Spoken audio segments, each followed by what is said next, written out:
खुलुमबाय। गिबियावनो बड'लेण्ड मुलुगसोलोंसालि दालाइसा दुलाराय बर' फरायसा आफादनिफ्राय गोदान बोसोर इं 2026 बोसोर मायथाइनि बयनिसिमबो गाहाम हामलायनायखौ जासिग्रोबाय। दायो बे समावहाय जोङो नैबे समाव प्रेस मिट होनायनि गुबै जाहोना जाबाय जोंहा थांनाय जि मोनसे मोनद' जौगानाय हारिनो एसटि होनायनि हेंथायै सोमावसारदोंमोन जों ट्राइबेल स्टुडेन्ट हिसाबै। दा बेनि सायावनो जोंहा गोबां माखासे इलिगेसन जाबसिनबाय थानायखौ जोङो नुनो मोनदों। दा बेफोरबायदि माखासे इलिगेसन जाबसिननायनि सायावनो जोङो दिनै प्रेस मिटखौ लानो गोनां जादों। दा जायखिजाया आं थोंजोङैनो दिनैनि जा प्रेस मिटनि गुबै फोरमायनां आयदा बेखौ फोरमायलांनो सानबाय। दा जोंहा गिबियाव दं थांनाय 31 डिसेम्बर 2025 इं मायथाइखालि जोंहा मोननै इउनिभार्सिटिनि रेजिस्ट्रार सार बिथांमोनखौ बिबाननिफ्राय बोख्लायनाय जाथाय बेयो खोब थारैनो जोंनि फरायसाफोरनि गेजेराव खोब दुखु मोननाय फोरमायहोदों। मानोना बिथांमोनखौ थांनाय जाय मोनसे 29 नभेम्बरनि जाथाय मोनद' हारिनो एसटि होनायनि हेंथायै जाय मोनसे सोमावसारनाय ट्राइबेल फरायसाफोरनि बे सोमावसारनायजों बिथांमोना लोब्बा दं होननानै माखासे राजखान्थियारि षड़यन्त्र जाबसिननायनि गेजेरजों बा माखासे राजखान्थियारि दैदेनगिरि बिथांमोननि षड़यन्त्रनि जोहै बिथांमोनखौ रेजिस्टार बिबाननिफ्राय बोख्लायनाय जादों। दा बुंनो गोनां बाथ्राया बिथांमोना जोंनि बिग्रायनायजों जेबो लोब्बा गैयामोन। जाय बिथांमोना बा आसाम गभर्नमेन्टआ मोनसे इंक्वायरि कमिटि दानानै होनाय जादों। जाय इंक्वायरि कमिटिया दासिमबो जेबो मोनसेबो खामानिखौनो मावाखै आरो बेबायदि जेबो मोनसेबो खामानि मावालासिनो बोरै बिथांमोनखौ दाय जाबसिननो हाखो बियो जों फरायसाफोरखौ मोनसे गिदिर सोंलु खालामदों। जुदि बिथांमोनखौ बा जोंनि बिग्रायनायखौ इंक्वायरि खालामनायनि उनाव बिथांमोननि सायाव जुदि माबाफोर दाय मोननायनि गेजेरजों बिथांमोनखौ बिबाननिफ्राय बोख्लायोब्ला जोंहा बेवहाय बुंनो गोनां जेबो गैयामोन। मैयायो क'क्राझार जिल्ला BSUनि मोनसे प्रेस मिटनि गेजेरजों बिथां सारमोनखौ माखासे इलिगेसन जाबसिननायखौ जों नुनो मोनदों। नाथाय बिथांमोना बोरै इलिगेसनखौ जाबसिननो मोनखो जे जेबो रोखोमनि मोनसेबो तदन्तआनो जोंनि गेजेराव दासिमबो सोलियाखै। दा उइदाउट तदन्त बिथांमोना मैयायो आनजाद केन्सेल खालामनायनि सायाव बिथांमोनखौ इलिगेसन जाबसिनदों आरो बेनि थाखायनो बिथांमोनखौ रेजिस्टार बिबाननिफ्राय बोख्लायनाय जादों होननानै बिथांमोना फोरमायदों। नाथाय बेफोरबायदि बाथ्राखौ जोङो गनायनानै लानो हायाखै। बिथांमोना जाय मोनसे जुडिशियेल इनकुवारि खालामनायनि बाथ्रा बुंदों, जुडिशियेल इनकुवारिखौ खालाम जोंबो जोंनिफ्राय जिखिनि हायो जों इनकुवारि खालामजागोन। दा बिथांमोना उइदाउट इनकुवारि बे इउनिभार्सिटिनि रेजिस्टार बिथांमोनखौ रिलिज होनाय बा बिबाननिफ्राय बोख्लायनायनिफ्राय जाय मोनसे लेटार बेखौ उइथड्र खालामनानै लाफिननो नांगौ। आरो जुदि बिथांमोना बेखिनिखौ उइथड्र खालामनानै लाफिना अब्ला जों ट्राइबेल फरायसा हिसाबै जिखिनि सोमावसारगासिनो बेनिख्रुइबो बांसिन सोमावसारनो गोनां जागोन। आं बेखौ गिबियावनो फोरमायग्रोबाय। दायो नैथियाव दं जोंहा ट्राइबेल स्टुडेन्टफोरनि जाय मोनसे बिग्रायनाय बे बिग्रायनायखौ बिथांमोना राजखान्थियारि नोजोरजों नायगासिनो। नाथाय बे बिग्रायनाया सोरबा आबसुनिल' बिग्रायनाय नङामोन, सोरबा BSUनिल' बिग्रायनाय नङामोन, सोरबा बनसुनिल' बिग्रायनाय नङामोन। बेयो एजे जोङो ट्राइबेल स्टुडेन्ट हिसाबै जोङो बिग्रायदोंमोन आरो बे बिग्रायनायखौ गिबिथारसिनै बड'लेण्ड मुलुगसोलोंसालिनिफ्रायनो जोङो जागायदोंमोन। दा बेवहाय जोङो सोरखौबा आबसु, सोरखौबा बनसु, सोरखौबा BSU होननानै जोङो नासयनानै दोननाय जायाखैमोन। एजे ट्राइबेल स्टुडेन्ट हिसाबै जोङो बे बिग्रायनायखौ लांनो थाखायसो ओंखारदोंमोन। नाथाय माखासे स्टुडेन्टफोरनि जायखिनिखि सानस्रि आरो सान्थौ दा बैफोरबायदिया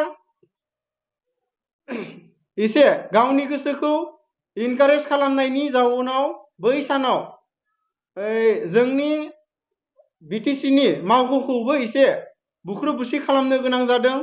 दा बेवहाय माखासे राजखान्थि दैदेनगिरि बिथांमोना सोरबा ट्राइबेल स्टुडेन्टखौ पार्सनेलि लानानै सोरखौबा एन्टि बर' बेफोरबायदि बुंनायखौ जोङो नुनो मोनदों।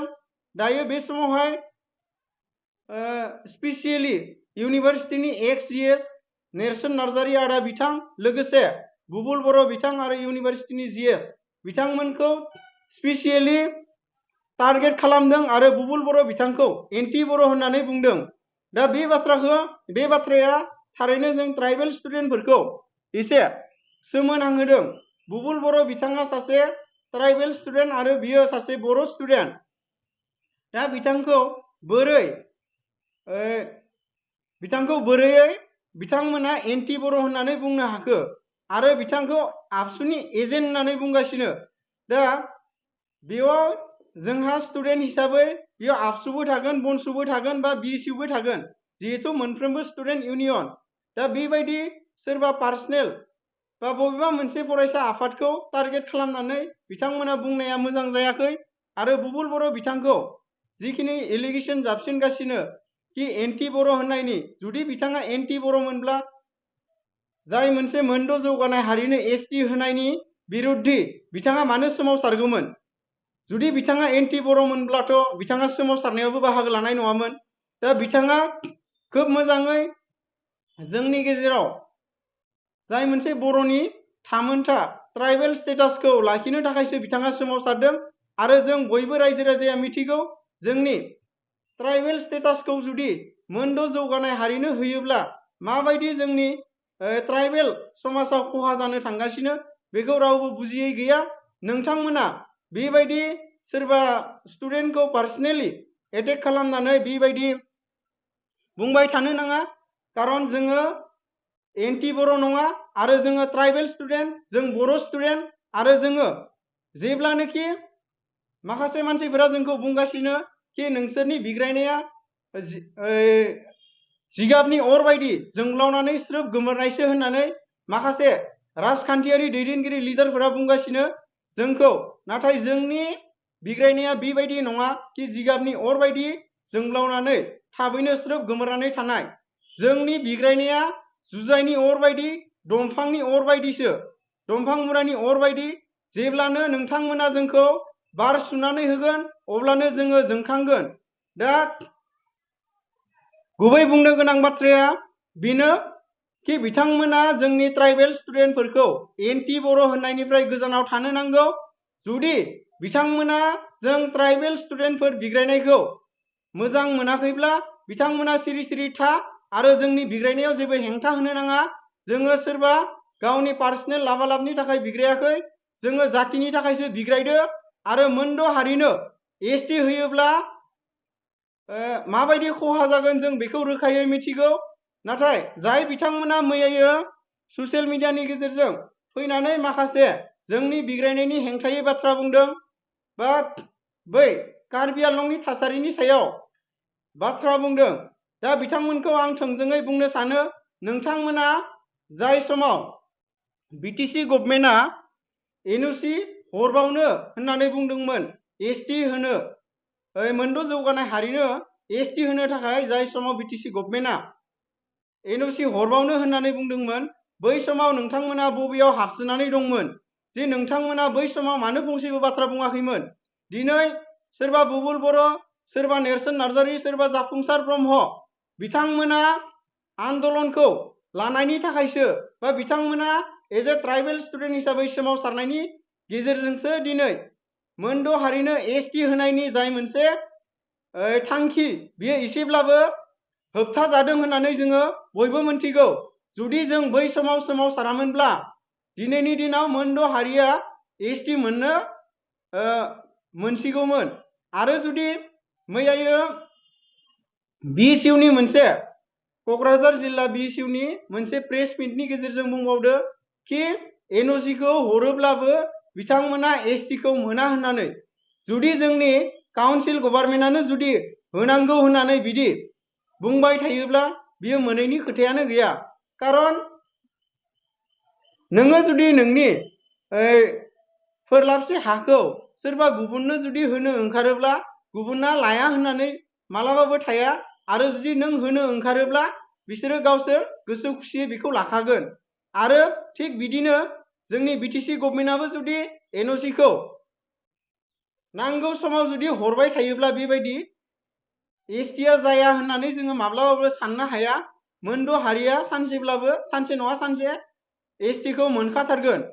जुदि नोंथांमोना एनअसि हरनायनि गेजेरजोंबो जेबो जाया बा एसटि मोना होननानै नोंथांमोना सानदोंब्ला नोंथांमोना एसटिखौ हरनो हो। जोङो नोंथांमोननि एसटि हरनायखौ सिरियैनो नायबाय थागोन।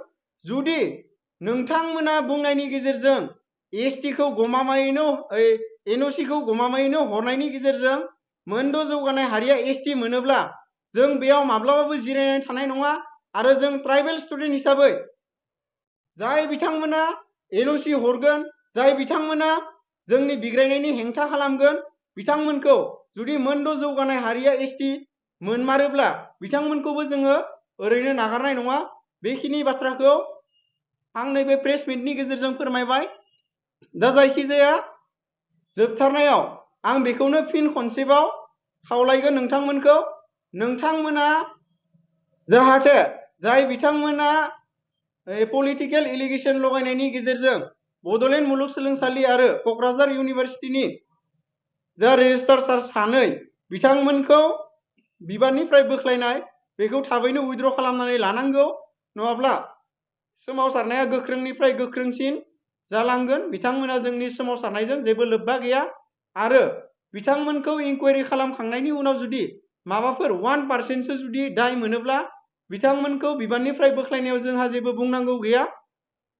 नैथिया जाबाय जोंनि ट्राइबेल स्टुडेन्टफोरखौ एन्टि बर' होननायनिफ्राय गोजानाव थानो नांगौ।